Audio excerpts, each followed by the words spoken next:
There's no question about it. He's this year, I think, as much as any year, that he's proven that he should be in the consideration for Defensive Player of the Year because of that reason. All the moving parts. He's defended in every scheme at the highest level. When he's on the floor, our defense is probably top 2 or 3. 3-point shot when you decided to come from behind, and then there was the moment at the end. Take us through each of those three. What, in your view, did you think happened on each of those three? I know, rebound happened, fell to the ground. Really didn't think much. I was really just getting back on defense, trying to run, ran into him. My accident, for real. Did you think the rebound play was sketchy, the way you got tossed to the baseline? I don't know. It probably could have. I'm not too sure, though. I wasn't even paying attention. I was just trying to get back on D. And then you got it from behind on a three, which is kind of rare. Yeah. What was your thought process during that? I know. Like I said, I was running back on defense, so my momentum took me to him. And then when he came full force at you, probably got a good half-court running start. Yeah. What was your thought process when you saw him coming? Like that time, I wouldn't really think. I was paying attention to the game, so I seen him last minute come at me. I'm like, oh. And He kind of like surprised me a little bit. You seemed to be smiling while you had the headlock in place. What was it like in the moment? No, it was fun. It was basketball, so to get part of it. Any history there? Familiarity with Scotty? Or? No, I don't know too much about Scotty. No, senior, Scotty Pippen senior. I mean, our backs are against the wall. We're trying to slowly push our way from being at 500, get out of this play-in. And being one of the leaders of this team, what's the message have you told them, how important it is to push through what you have gone through thus far this season? Yeah, I mean, it's been a gnarly season, man. It's been ups and downs, but, it's our job. We got to still push through. We can still make a run and see what happens. And lastly, what's impressed you the most being the captain of this team, how the team has pushed through and knowing that their back's against the wall? How we respond. We lose a game and then we respond, and it's just, for me, it's you see how we can connect the dots. We just got to do it on a more consistent basis. Yeah, I mean, it was awesome, honestly. The support, to just be able to represent, obviously for the first time in country's history. Since I've been doing a lot of things for the first time in the country's history, being a part of Jamaica and representing. I just think it's a big moment, to have all eyes on Jamaica and what we're building, especially now, competing in the FIBA qualifiers on the 26th down in Jamaica, having those games. So I think it's just a step in the right direction for my part in playing a role in rebuilding the national team and laying the foundation to continue to build basketball in that country. When you look at that roster, man, that roster's getting stacked, bro. Yeah, man. I think a lot of the guys that want to come and support, and be a part of this change, be a part of what we're doing down there. They've done a great job, Coach Turner and his staff, of staying with it, staying dedicated, finding the guys to be a part of this rebuild, and doing what they did earlier at the end of 2025 and beating Puerto Rico back-to-back times to move up in rankings and to start off this pool play 2-0. So it's big, and like I said, we have 2 more games that's going to be hosted down in Kingston. So hopefully the guys can continue this great stretch of winning games and continue to move forward. Last for me, what's impressed you the most about the way you guys have responded since coming back from the All-Star break? And even picking up a win before the All-Star break, winning 3 straight. Yeah, just our mental approach to the game, and being able to be tied in and holding on to the rope, no matter what's going on. Like I said, before the break, playing against the Pelicans, it wasn't an easy win for us, but they made plays and runs late, but we're able to hold on and pull out that win going into the break, and just the way we've come together to start this last 26 games of the season. We know how important each and every win is. So to be mentally focused, not playing team's record, but really focused on what we need to do, how we need to play, and building this chemistry and this togetherness to make this run and get out the play-in and solidify our spot in the playoffs. We saw, I don't know if you were asked about the Myron Gardner incident, we saw teammates backing him up, smiling. He was almost smiling. Yeah. his energy, what he brings in that specific incident, what is it about him that has you guys fired up when you see him? I mean, that is exactly who Myron is. That's the reason why he got the contract. Just his all-out 110% effort, his physicality, his toughness, his fearlessness. Obviously, we don't want to enter altercations like that. It turns into fighting and things like that. But just his never back down mentality. You know, everybody's able to rally behind that. He provides an instant spark when he comes in and checks into the games, and then just how he carries himself around off the court, around the teammates. You know, he's always laughing. He's always a high energy presence. We love that. You know, and that's what we need. We need a guy like that is going to go into the game and change the course and change the way the game's being played, and that's what he brings to the table. The Myron incident after, to get the perspective, just your thoughts, and then of today's fine. We disagree with it. We talked to JJ, yesterday, and we don't think that it was the same. You know, they said it was the same for both of them. Both should have clearly been thrown out of the game. If you want to give Myron a technical after that offensive rebound, a little bit of a nudge. But after that, Myron was just a bystander in what Scottie Pippen did.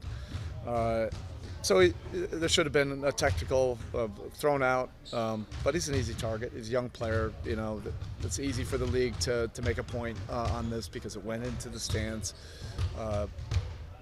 But we disagree with it. Pippen's the one that pushed it into the stands, and Myron didn't really retaliate. Once he was on the ground, he was laughing. Yeah. So if it was somebody else, I don't think it would have been a $35,000 fine. But we'll move on, and it's a good teaching moment for Myron because now he'll be on the radar, with the officiating. And we've wanted to clean up his technique anyway, which he's been getting much better with, being able to defend without fouling, doing things with more discipline. And then, we'll move on from there. I know that you would have liked to have been there yesterday, but work sort of gets in the way. But just seeing how the whole thing played out and seeing that statue of Pat as we remember him in the glory days of Showtime, what was that like? It was brilliant. It was moving. I've heard so many of Pat's speeches before. I think this one was arguably the best one I've ever heard him say. What a special celebration, for him, the family, the Laker organization. All of it was so intentional. The way the statue presented itself, him between Magic and Kareem, calling a play, with Magic handling it to get the ball to Kareem. But Pat's brilliance, part of his brilliance, when he speaks in a setting like that, you feel like he's talking directly to you. And I bet every single player or person sitting down felt like his message was directly to him. I think people that were watching it felt like he was speaking to them. Everybody in the Miami Heat organization felt like he was speaking to us. That's just an incredible gift he has to move people, to motivate people, to message in a way where he was just showing great gratitude for that. But for me personally, it just reminded me that, I don't ever take it for granted being around greatness. For the last 30 years, I have so many notes that actually were not in the house, that were in storage. When I was a video coordinator and a young assistant, I used to just take notes of every one of his speeches to the team because they were moving, in that time, in a half hour, 45 minutes with a thoughtful, intentional message as it was yesterday in front of everybody. But so well deserved. I got choked up, a few times, watching it. And just awesome, to witness. And it was important for our team, to see that, because when I mentioned that his brilliance is he's talking to everybody, I felt like he was also talking to this team. And I wanted them to hear, some of the real poignant messages, about, what it is to be significant, and how you can be remembered, to be a part of something bigger than yourself. All those messages. It was beautiful. I've heard so many of them, but that was the best I've heard all of them at one time.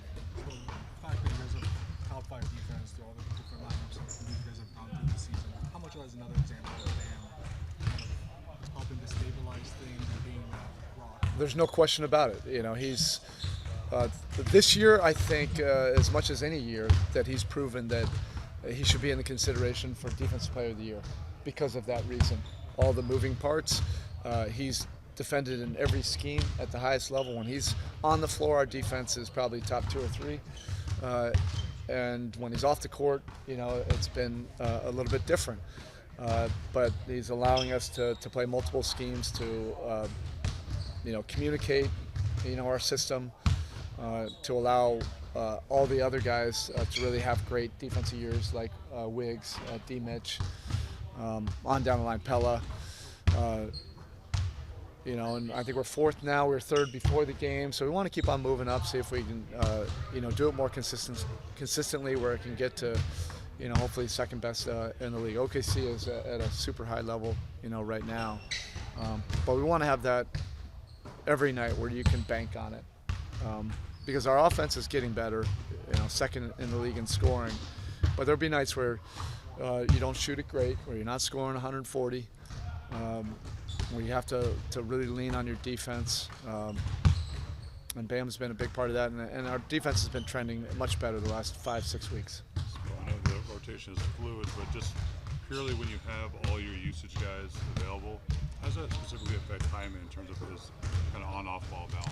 Yeah, he's not getting quite the touches and the rhythm that he was getting 6 weeks ago, but that's part of a little bit of the sacrifice of everybody. We want to have more talent. That's the reality. You got to have all your guns out there, and then there's a little bit of an adjustment period. But I like the adjustment period happening while we're still scoring over 130. We'll figure it out. He'll figure it out. He's a guy that wants to make it work. He's still one of arguably our most important downhill guy, and he'll get that rhythm. With only a handful of games left, how confident are you with Hero and Powell just building that on-court chemistry together with just so many games left? Like I've said, I'm not overthinking it. That'll work. They're both skilled. They both can play without the ball. It'd be great to have a little bit of time, but I already know what it'll look like.